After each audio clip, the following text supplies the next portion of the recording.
Hey, it's Bill, and you're tuned in to the Pennsylvania Rock Show, providing the best unsigned rock and metal that Pennsylvania has to offer, right here on PARockshow.com, megarockradio.net, and KFGD 107.1 FM, St. Louis, Missouri, XRP Radio out of Birmingham in United Kingdom, Rootaroo Radio out of Ocean Beach, San Diego, California, Alt Rock Radio out of Hamilton, Ontario, Canada. Unlike normal shows, I actually did a little bit of homework ahead of time. I can tell you that you listened to Feast on the Fallen and their song Wastemoreland. You also heard a new one from Illusions of Grandeur. That song is Demons off of their Siren album. And this is episode number 612, as I mentioned earlier. And with me tonight are three of the members of Corpse God. And there they are joining me now. Hello. How's it going? Hey, how's it going? It's going pretty well. Awesome. So before we get anywhere into the show, you guys just played your first show a couple days ago, correct? Yep. On Saturday we played with Roger Roar and Balmer from Ohio, and Whorehound. They're local as well here. I have a Whorehound song scheduled to go on last tonight. Sweet. All right. They're a great band. Awesome. So real quick, why don't you guys introduce yourselves? Tell us what you do in the band and let us know about the missing member. Okay, well, I guess I'll start off. My name is Chris Pulaski, but I go under Corpse God for my stage name. One missing member we do have is Seth, our drummer. So he's working right now. But he did definitely wanted to make it here, but unfortunately work calls. So, but after you guys. Go ahead, Andrew. All right, I'm Andrew Novak. I play guitar. I don't go by any specific stage name. Yeah, so that's what I do. And I'm Rick Hopkins. I play the bass in the band. No specific stage name either. But the guy at the bottom here, Mr. Corpse God, we've been through a lot. We've been for over 30 years together as friends and off and on bandmates. So, yeah. We started in his other band. We started one band together about 30 years ago. I left, and we started this band 30 years later, and we had our first show in both bands that we started. Yeah, it was kind of monumental to love the show on Saturday with that. So it was a real cool deal. Very cool. So Chris has been on as Leprosy a couple times. So he is familiar with the show. I don't know if Rick and Andrew have watched the show, so they may be in for an awakening. Yes, sir. So this is a cherry popper. I don't like. I ask normal questions, but they're not asked in a normal way. Okay. I'll start you off with an easy one though. Let's say you're sitting on a bench and your musical idol sits down beside you and you get to ask one question. First of all, who's sitting beside you and what is the one question that you're going to ask them? It's all you guys. That's, and they're all going, that's an easy one? That's like a loaded question for me. I'm going to have to say Mr. Tony Iommi for me. I'm going to ask him what his favorite riff is in Sabbath that he wrote. That will take forever because he is the riff master. I'm gonna ask him a question too. I'm there. I want to know how he can play without the tip of his finger. He has that like rubber. I don't even know what you would call it that he puts on. He melted a bottle cap over his finger. Is that what it is? Yeah, he melted bottle caps originally over his finger and had to fit it to extend it. Yeah. I didn't know that. That's pretty cool. I watched the thing on that, a documentary on Sabbath. I forget what you could find it out there. But yeah, they tell you about it. It's what he did. Yeah, he's missing the tip of his finger, and I don't play, but I would assume that you kind of need to feel it, right? I guess, yeah. I mean, like, maybe his intuition. I would think that he had maybe just a knowledge of where he was placing, and that might have been easier too, as well, without the feel, just knowing it's going to be there. Maybe that helped him too. Yeah, but that's a question to ask, and that's a good question. Yeah. Definitely. Me, if I was sitting on a bench, geez, there's a plethora of I could ask questions, but I actually had the honor in Tampa of asking the question to that guy standing next to him, not Steve DiGiorgio, play with Death and Sadus. The guy is an amazing bass player. Not only does he play a fretless, which I pull one out too for the show, but he's just insane, and so the song we were doing, I asked him, any tips, and he said, just have fun. There we go. So it was cool. Yeah, hell of a thing. What about you, Chris? I already know who Chris is going to be. No, it's always Chuck Schuldiner. It's always going to be Chuck Schuldiner. Yeah. Yeah. Now, if I had to ask Chuck a question, probably what got him to go into more technical metal as opposed to keeping the traditional what he started out on. I think his answer will probably be, well, I found better musicians as he went on, so he was able to grow as a musician himself and do more stuff to what he wanted to do. And I think I just answered for him, so cool. I'm good with that. Okay, so you're leaving your second gig, and as you're loading out, you notice a DeLorean sitting on the side of the road with its door up and a flux capacitor waiting for you to jump in. What point in time are you going to, and what band are you going to hang out with when you get there? You guys can take that one. Well, if I was going to be dark and devious, I'd go back and steal Metallica's entire catalog, and that's where I'd be. Is it their movie? Out, man. I'm sorry, guys, but that's our material now. Is it and their movie? I would have kept Dave in the band. Right. Isn't there a movie where a guy he ends up in an alternate universe and plays all the Beatles songs? I could have swore I saw that. There is one. There is. I don't know what you're talking about, but he does the catalog. Yeah, and they think it's something. Yeah. Yeah. Yeah, I think I'd do Metallica too. Maybe smart. Those are the two options. Just looking at the overall picture at the end, We'll get rid of saying anger, though. I'm just going to throw that out there. Sorry.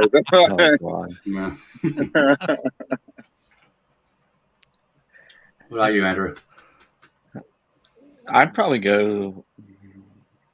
You're asking a whole bunch of loaded questions for me here, bud. Well, the next one might not be quite as loaded. Honestly, probably back to the late 60s, early 70s to see Zeppelin. That's nice.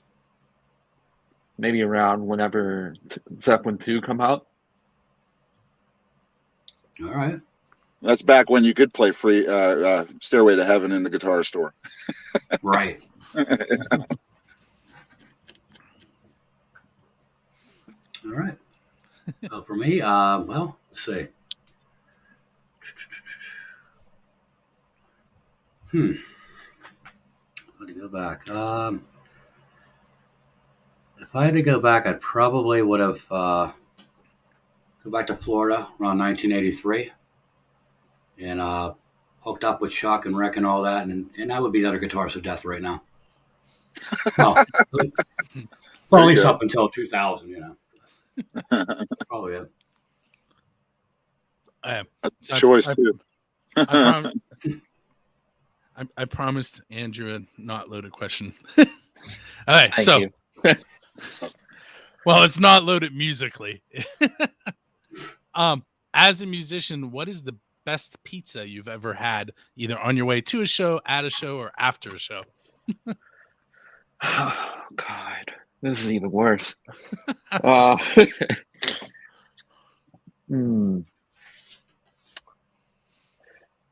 See, I never really gotten pizza before. Well, yeah, never before a show. It's always like Maggie Brothers or something local. But best pizza I'd probably say would be Conforti's from Irwin for me. Chris, your door is opening behind you. I saw that. Oh, it's probably my cat. Yeah, it was my cat. Yeah. Miss Biggins. Yeah. Yeah. For, pizza for me would probably be either Shelly Pie or even though they're not around anymore, Niagara's. Nigros, yeah. The Nigros pizza, whenever they were down in North for sales, that would be my two choices there. And Shelly Pie out of Turtle Creek. Luciano's pizza. I'm an old Luciano's guy. We used to get it all the time before City Limits shows. So I'm sure like one of the shows I've seen were Creator or somebody back in the day. I'm guaranteeing I had one of those pizzas at least one time or at one of the shows. In case you haven't figured out yet, it's kind of rapid fire. Whatever pops into my head, I ask, and there's no real segue. Go for it. What is something that has happened while you're on stage that embarrassed you, but it can't be something you did? It has to be something somebody else in the band you were playing with did. So not necessarily this band, but oh shit! I'm sorry. I'm sorry about that. The FCC is coming at me. I play in another band, Horde Ordeal, and there's a lot of things that go on that are embarrassing in that band, and it's a fun band. Trust me, it's not like what we play, but like our guitarist will come out in his underwear, and just stand on stage and just underwear and play, and stuff like that. So there's some things when you're doing it for the first time and you look over and you just see like this guy standing in his underwear playing guitar with you. You're like, oh shit, so yeah, and that can be embarrassing a little bit. Yeah, I don't have a cool story like Rick. I mean, as far as embarrassing wise, it's more of a technical problems that like other musicians would have on stage. Like they would forget to turn on their metal pedal, and then they would just play like a clean, like we're becoming like hot and powerful. All you hear is ring, ring, like it's like lack of power. You know what I mean? It's like throws their whole damn thing off. But yeah, that's pretty much it for me on that one. Andrew, you have one? For me, I mean, I just had my first show the other day with this band, so I don't really have as much experience we popped as these guys. So this is true. This is true. He's a man now. He's a metal man too. He raises his own horns happily. Oh yeah, that's right. So I'm going to ask a cliche question. I hate them, but so how did Rick? You mentioned that you've known Chris for like 30 years. So yeah, since seventh grade actually. But how did the band form as a whole? I mean, clearly you mentioned that you two got together, but how did the other two end up coming in? Well, for me, this was a project thought for Chris. This is something he was wanting to do. He actually probably was going to do it by himself, if I remember originally. And then he ended up with Seth playing in Leprosy with him. And then it just evolved. He could probably tell you better in that aspect than I could, actually, how this evolved. I tried out. I wasn't guaranteed a spot, but like we started Leprosy together. I was the original bass player with Leprosy for the first, almost 10 years before I moved out of the state. So, yeah, like I said, and then I tried out for this, and then like they liked me, so here I am. But smart ass here. Do you remember? Do you remember the Life commercials? Mikey likes it. Yeah. Eat the Pop Rocks too, right? Drink the Coke. I think Rick pretty much hit it on the head. I mean, I wasn't sure whether if you're talking about like 30 years ago or like back then when we were just starting out as kids, or if you're just talking about right now. Well, as a whole, how did this band come together? Oh, what I wanted to do originally, because I wanted to do like branch off from Leprosy, because I've been doing it, someone's coming up on 34 years now. Just do something a little bit more different. I mean, it's still heavy, it's still death metal, but it's more in the origin of death metal, where it first started coming out. Everything was new, everything was fresh, everything was energy. There was no internet or anything like that. It was just like all power and fun and everything. And I just wanted to try to recapture even a little spark of that with this band. And when I first started out, like as Rick said, I was going to just do everything. I was just going to play all the instruments and just record everything. on my own. You know what I mean? But then that would make it kind of tough, obviously, in a live setting. So me and Seth, drummer from Leprosy, me and him started rocking out. And then he introduced me to Andrew to play. And then we were looking for a bass player. Well, Rick actually offered his services before we were even asking for a bass player. But yeah, and it all worked out. It gelled. We worked. Everybody works hard, like as a group together and on their own, and that's why we're able to pretty much grow fast as a band and be able to get out there and play and record and what have you. So that's kind of where we are with that, with just how everything formed and where we're going. We pretty much all share the same direction as far as what we want out of a band and what we expect to see out of a band realistically. And yeah, that's pretty much it on that one. Yeah, hit it on the nail too. Can you pinpoint the moment where you realized you wanted to be a musician and when you decided you were going to play metal? So it's kind of a two-part question there. All you guys. Andrew, you want to get first, man? He's quiet. Honestly, it all started with early Metallica for me. Like, Ride the Lightning, Kill 'Em All. I just learned the riffs off there. I love the aggression of it, all the down picking, and just it's the best way to put it. The continuation of the long songs they have and the energy that was brought out by it, just everything mixed together within the thrash scene that I got in the Testament and recently Death and Obituary and all the old stuff. So that's where the heart of metal is. Yeah. Untainted, unspoiled, just straight raw in your face. Yeah, and I know exactly what you mean there.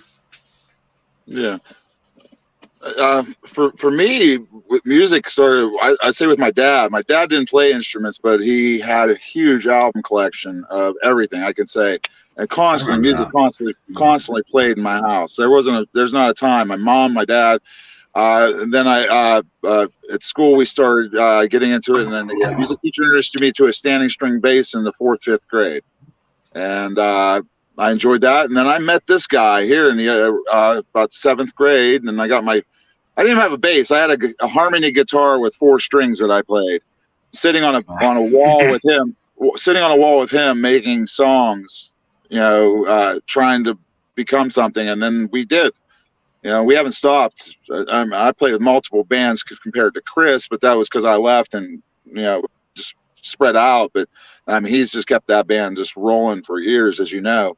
But music-wise, what really kicked me off in the metal, I listened to Sabbath, but I wouldn't say Sabbath is really what got me to the heavy stuff. I went to Tape World, Mariva Mall, walked in, looked up, and I glanced at the tape, and I said, I'm going to buy that. And it was Venom, American Assault. And I plugged that sucker into the tape thing. As me and Chris left the place, I had a boombox I would take with me.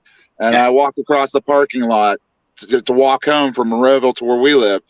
And Rip Rod came on, and that was it right there. That was it. I went back the next day, and we could thank a gentleman by the name of Dave Blake from a band from the old days of Pittsburgh called Genghis Khan. He turned us on to Venom with black metal.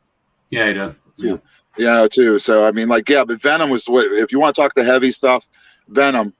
If you're from the '80s and you're into the heavy stuff, Venom should have been one of the first ones you even touched. That or Celtic too. We can go with the Frost there too. Yeah.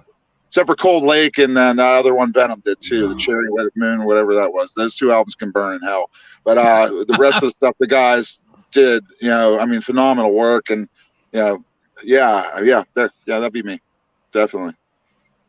They made me want to play like that. They made me want to oh my God. And I still will feel that way. And that's what we got with Seth and Andrew, that angst that we had, that we still have. Me and Chris, we're both in our 50s, so it's cool. It's cool to have that feel and that pummel to get out there. And that's what Venom did to me back then. And they have it. It's cool.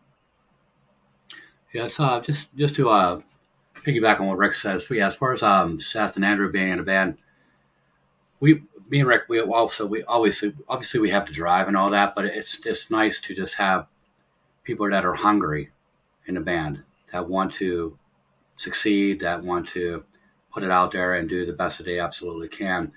Whereas a a lot of people I've come across, like our age, they pretty much did a bare minimum just to say they play, but they really don't push. And Andrew and Seth, they actually push, and actually pushes us as well. So it's good. Yeah, heck yeah. To go back first, what got me into metal, I would say probably Priest, British Steel, and Kiss Love Gun. That's what got me started on that.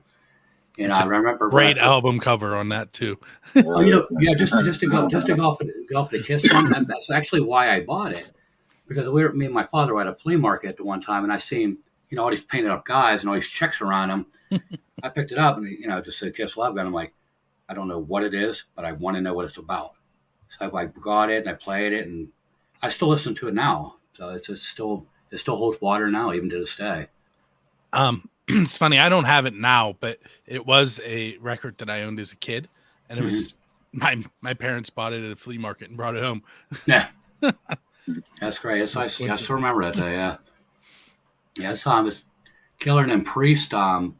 Same thing. Me and my father, we were at a gas station. The guy came up with a whole box of cassettes. It's like, hey, you want to buy one for $3 or whatever?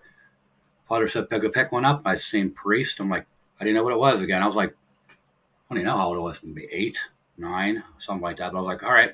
And that got me started as well. So it was $3 for a cassette then too. Hey, they're coming back, so They are. Mm-hmm. So sorry. I closed it, which made no sense. There we go. Okay. So what we're going to do next, I'm going to give you an MTV moment where you can do a little storytellers. Yeah. You can do some storytellers and tell me about Remnants of a Fallen God. And then we will play it, and we will play a Camp Element song. They haven't been around for Camp Element, really? It's been it's been a hot minute since I heard that name. Yeah, it's Camp Element, and the song is Pure Silence. It's off their album Empty the Seas. I was in Boy Scouts with their singer. Oh, really? Yeah. And are you an Eagle Scout? No. Okay. This is an interesting conversation to have on here. I was a star. I had everything I needed for Eagle except for citizenship in the community, and the only person in the area that would do it was the mayor, and he wouldn't call me back. That's not right. So it never happened. Yeah, I left the Boy Scouts on that banana. But I've never talked about that on the air. That's a new one. That's cool. But anyway, I made it 2 Boy Scouts, and I just stopped. Well, I mean, once I got out of Weeblos, like I just stopped. That's when I quit. Yeah. Yeah. That's what happened with my son. Robert Morris. You just get a Robert Morris and do it. He was like, they want me to sleep in a tent? Nope. Oh, really? He wasn't having it? Oh, he has allergies and asthma. He panicked. Yeah, I can understand that. I did like the box car, the wooden car thing to do all that. Derby. The Derby. I did like that. Yeah, that was lost. Yeah, but it was always fun. Like trying to put enough lead in it that they wouldn't get in the right spot. You're not aerodynamics for that one. Yeah, you're not allowed to use lead anymore. You're allowed to put weight in, but it can't be lead. And health hazards. Yep. Yeah, environment. So tell me about Remnants of a Fallen God. Well, I did write a synopsis of it because there's a lot of lyrics to it, so it's kind of hard to. Well, plus there's a lot of stuff I probably can't say while we're airing. But basically, it's about a deity from Lovecraftian lore, as well as Christianity as God. And what it is, it's a decline and epic battle for supreme rulership of the heavens. A bloody battle ensues, and it lasts for about a millennium. Then ends with a new monarchy of celestial planes. And what happens then is the reconstruction of creation, leaving only remnants of the fallen god that used to be in power there. Like I said, lyrically, it's a little bit more graphic, but that at least gives you an idea. It's pretty much an overthrow of a kingdom, but on a way higher level. But it's pretty cool. A lot of blood, a lot of burning, a lot of pain and suffering, stuff like that. That's kind of it. That's pretty much just in a nutshell. It's pretty much that's kind of it. Well, it delves into the elder gods, sort of like that. That kind Right. of Yeah. mindset. With the Lovecraftian lore. It's like H.P. Lovecraft, the gods that he created. Cthulhu and things of that nature. Yeah. The abyss, the void. Yeah. But yes, the older gods are thousands and thousands of years older than any like Christ or Allah or anything like that. So it's pretty much like God against God, and there could only be one, right? At least that's what they say. Now you have me thinking about Highlander. Yeah, I know. Yeah. Yeah. All right, so we're gonna take a minute and we are gonna listen to Pure Silence by Camp Element and Remnants of a Fallen God by Corpse God, and we'll be back with Rick, Chris, and Adam with a few more questions. And by the way, hey Charlie. What's up, Charlie? Pull it. All right, so what's gonna happen now for those of you that are watching live? We're not actually gonna play the songs. You'll have to wait until Friday or go track them down online and purchase them ahead of time. See how I did that? I know, it's good. I like that. But we're gonna come back in as if we listen to those two songs, and then I have a couple more questions, and hopefully I'm gonna mention 3 more songs, and hopefully I'm able to edit it down to get all 3 of them in. Like I said, this isn't normal. I don't usually have everything ready to go ahead of time. On top of it, man. It's definitely fun. And all right, so we'll come back in and just like they do on the radio, say you just listen to blah blah blah, and then I'll ask you maybe one more of my type of questions, and then I'll ask you about what you have coming up and where you can be found online, and that'll probably be it. All right, sounds great. Okay, thanks a lot. Okay. Sounds good. Okay, so that was Remnants of a Fallen God by Corpse God, and right before that, you heard Pure Silence from Camp Element. With me tonight are 3 of the members of Corpse God, who just recently played their first show together. We're going to have some couple more questions, and then I'm going to let you guys listen to some more of the unsigned rock and metal that Pennsylvania has to offer. I don't know if you guys know this gentleman who just popped in, Neil Donnelly. He used to run a podcast called The Drunk Rock Show, and he literally sat and listened to music while I was getting drunk and talked about what he was hearing. And Nice. Right. It got progressively different as the show went on. Sure. What's up, Neil? Hey, Neil. Hey, Neil. Howdy. So I told you off the air I was going to ask you one more of the Pennsylvania Rock Show type questions. I think let's go with an off the wall one. How many songs do you guys have written right now that you're playing originals? Original wise, we have 4 originals, and we have more in the works. It's just when we booked our first show, we had to try to get as much material as we possibly could in that short amount of time. So we have 4 originals and 2 covers that we currently do. We are working on new stuff now. So I'm hoping, let's see, it's March. I'm hoping within the next few months we'll have another 4 songs and get a full length out there. All right. So I'm not going to ask the question I was going to ask because catalog probably isn't quite big enough, but I'll tell you what the question was so you can laugh. So the question was, if there's an apocalyptic event and a handful of humans survive, which Corpse God song will survive, because only one song from each band can survive, and help repopulate the earth? Well, I mean, for me, I would go with Remnants. Definitely Remnants. That's your type of question, Chris. I mean, for me, it would be Remnants. I don't know what you guys do. I'd do Dead Yet I Breathe. Dead Yet I Breathe. Okay, that's not bad. All right. I didn't expect an answer for that. Both of you had one quick. You had one too, Andrew? Probably Remnants for me. Yeah. Hey, well, we're not counting that question. I'm gonna cut the Boy Scout stuff out, so we'll have time. Oh,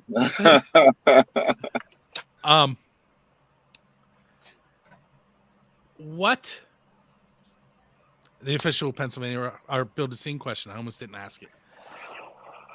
And it's kind of, it's hard to ask it this week. The question is, who's your Dave Grohl? Which means what band would you want to get up on stage with and play one of their original songs? And if you're not under a rock, you understand why that's an odd question to ask this week, but I ask it every week. So we're going to go with it. For me, it'd be Cannibal Corpse. That's who I'd want to go up and rock out a song with those guys. If, whenever they first came out, I mean, it was heavy stuff back then, but when Corpse hit the scene, it brought like a whole new flavor to metal, like much more aggressive. The gutturals, like vocally, like when Chris Barnes was doing vocals back then. I mean, it was just crushing, and I would definitely love to do that. Get on stage with those guys.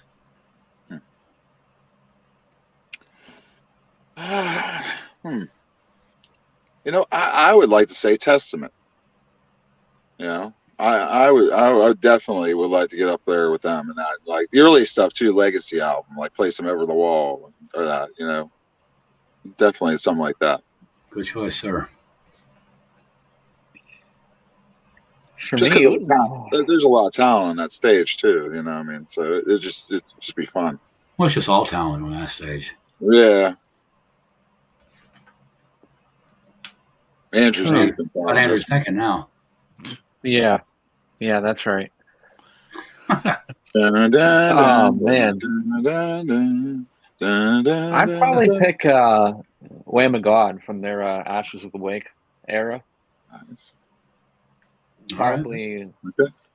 yeah, either their Ashes of the Wake era or As the Palaces Burn. That's probably what I would do. Something a little more modern, but Hopefully the two easiest questions of the night. What do you guys have coming up? Speaking about our single that we're going to be releasing, we're going to be releasing it actually on the very same day this airs. So we kind of that's a nice little, it ties everything up real nice. So we'll be able to you'll be able to get that on our website, which will be corpsegod.us. Down there. Yep, yes it is. Mm-hmm. And as far as show-wise, on May 14th, we're going to be playing with Primate at the Subalpine for their seed release party. And June 4th, we're going to be up to Mohawk Place in Buffalo. And we'll be the headliner up there is going to be Pyrexia. They're a great band. Mm-hmm. And I'm looking forward to playing with those guys. Heck yeah. And Rick can correct me if I'm wrong on this. I believe it's June 23rd is Hordfest.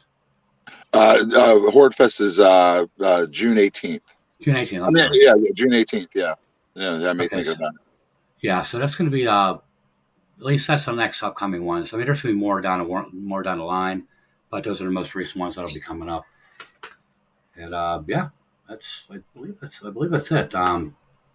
Release coming up April 1st, and that'll be like I said on our official site, corpsegod.us. And I think that's pretty much it, unless I'm missing some, guys. Anything? No, I don't think so. Not that I know of. Yeah. So other than corpsegod.us, where can you be found online? And you mentioned the song is being released the same day as this show. Where will people be able to get a copy of it? Actually, it's going to be pretty much officially on the corpsegod.us. It's going to be. We don't have an official Bandcamp set up just yet. So I'm probably have it set up by that point. So I got a couple of days. That shouldn't be a problem. It'll also be available on our Facebook page. That's Corpse God 666. You'll see it if you look it up on Facebook. That's pretty much going to be the two places I can think of offhand. We might be up on a couple other places, but those will be the main places. Cool. All right. Well, I want to thank you guys for hanging out with me for a little bit tonight. Well, thank you for having us. Yeah, definitely. Thank you. Thank you. It's been a pleasure. For those of you that are hanging out live or listening to the show on all the various stations that I mentioned at the beginning, I do have some more music coming your way. We have A Common Crown and their song Awake. We have another band that's not together anymore. Their song is Feathers. It's Alter the Design off the Undivided album. And then we're going to end things with some Horror Hound. The song is The Kind. Round. When you hear Mr. John, the American Hill Jack Lane at the end, he's going to tell you about subscribing and following and leaving comments. You'll know that you have come to the end of the show, but that doesn't mean you should stop listening to the stations that you're tuned into, because you never know, you might find your next favorite unsigned and independent band by hanging out for a little bit longer. Absolutely. Speaking of hanging out, guys, don't go anywhere. And those of you that are in the chat, I want to thank you for hanging out with us as well. Make sure you check us out each and every Friday for the releases.